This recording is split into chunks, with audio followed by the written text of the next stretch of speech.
एक रखे टेक।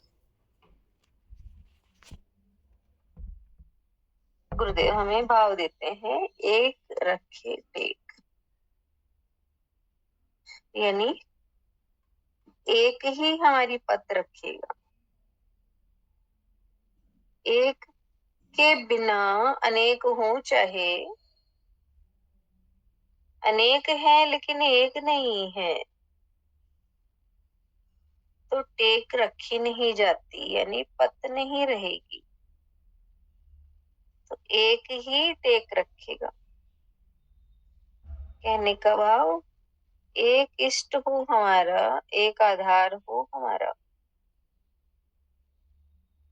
तो वो एक आधार ही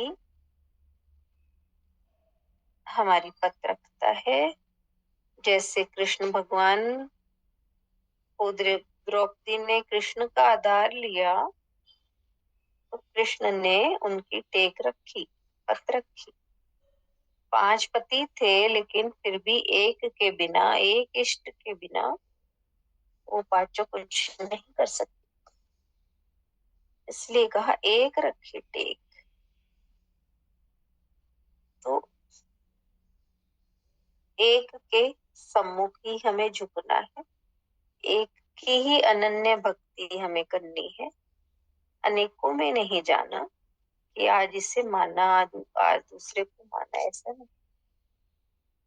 एक पर पूरी श्रद्धा हो तो फिर वो एक रखता है। जैसे एक स्त्री पूरे जीवन एक पति की होकर रख रहती है, तो वो उसकी पत रखता है, पत बनी रहती है। इस तरह से भाव आया। दूसरी है when the ego vanish then self shines। तो यानी जब हमारा अहंकार झुकता है, तब तब हमारी आत्मा प्रकट होती है, आत्म भाव निकल के आता है। तो जब तक हम अपने अहंकार के भाव में रहते हैं, तब तक आत्मा बोलती नहीं है, शांत रहती है, मौन रहती है। लेकिन जहां पर हमने अपने अहंकार को झुकाया, जब जब हम नोटिस करें कि जब जब हमारा अहंकार झुका है, तब तब हमारी आत्मा प्रकाशित हुई है, आत्मा बोलती है। तो इस तरह से अहंकार जाएगा, तब प्रकाश आएगा आत्मा। तीसरी आत्मा पश्यंती आत्मा। तो यही भाव है कि जब हम आत्म भाव में होंगे, तभी हम सब में आत्मा देख पाएंगे। अभी हम देह भाव में हैं, इसलिए हम सबको देह में ही, देह भाव से ही देखते हैं।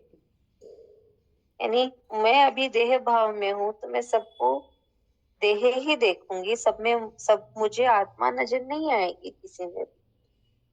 सबको मैं विमला, कमला, निर्मला इस तरह से ही देखूंगी, ये वो है, शरीर से ही पहचानूं।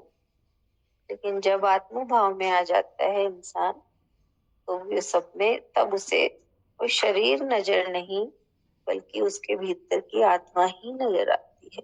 वो सबको आत्मा ही देखती है। इस तरह से भाव समझ में आया। हरि।